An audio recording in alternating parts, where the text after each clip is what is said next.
Are you planning a trip to London?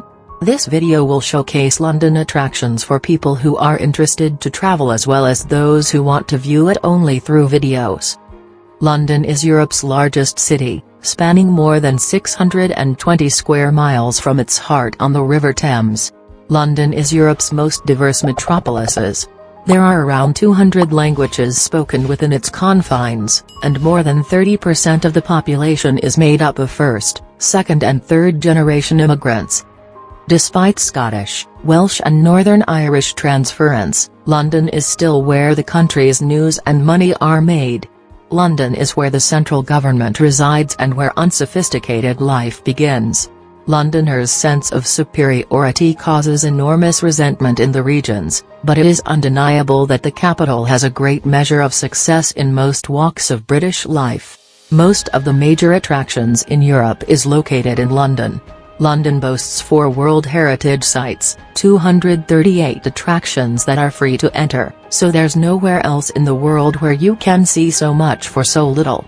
Visit the many museums and castles that the city has to offer. About 30% of London is open space, the other areas are filled with one of the 143 registered parks and gardens. Many of the parks have short walking paths and nature trails can be found in places like Hampstead Heath and Myland Park, so put your walking shoes and go for a stroll, take a picnic lunch for the end of your walk. The National Gallery houses paintings ranging from 1250 to 1900, including the works of Leonardo da Vinci, Rembrandt, Van Gogh, Botticelli, Gainsborough, Turner, Cézanne along with other great works. The British Museum exhibits the works of man from primitive to modern times with a collection from all around the world. The Rosetta Stone, sculptures from the Parthenon and the Portland vase are included in this museum. There's plenty to see in central London. It's worth getting a good map of the city, as you'll find that a lot of the central locations are within easy walking distance. These places are Buckingham Palace, the Cabinet War Rooms, the Houses of Parliament and Westminster Abbey, all within easy walking distance to each other.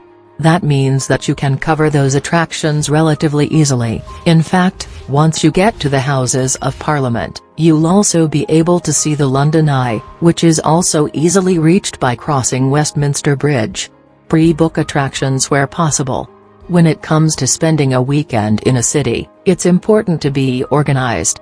Pre-booking attractions and pre-arranging routes around London may feel like a bore when you're sitting at home, but it will save you plenty of time when you reach the city. There's plenty to do in the evenings, with the various London shows always being popular. The heart of London's Theatreland is to be found in Shaftesbury Avenue, and you'll also find plenty of eating options nearby, particularly in Soho and Covent Garden. Many of the top restaurants have websites, so you can pre-book these too before arrival in London, if a particular one has caught your eye. Many restaurants will offer pre-theatre menus. These are served before show times, ensuring that you can get a meal before heading off to the theatre. To sum up, the key to having a great experience in London is to plan your stay in advance. Get a good map, find a centrally located hotel and pre-book as much as possible. Do you have experiences to share while in London? Feel free to share for everyone's knowledge. So, if you learned something new today, then give this video a like and share with a friend. Don't forget to subscribe so you will be notified on the next helpful video.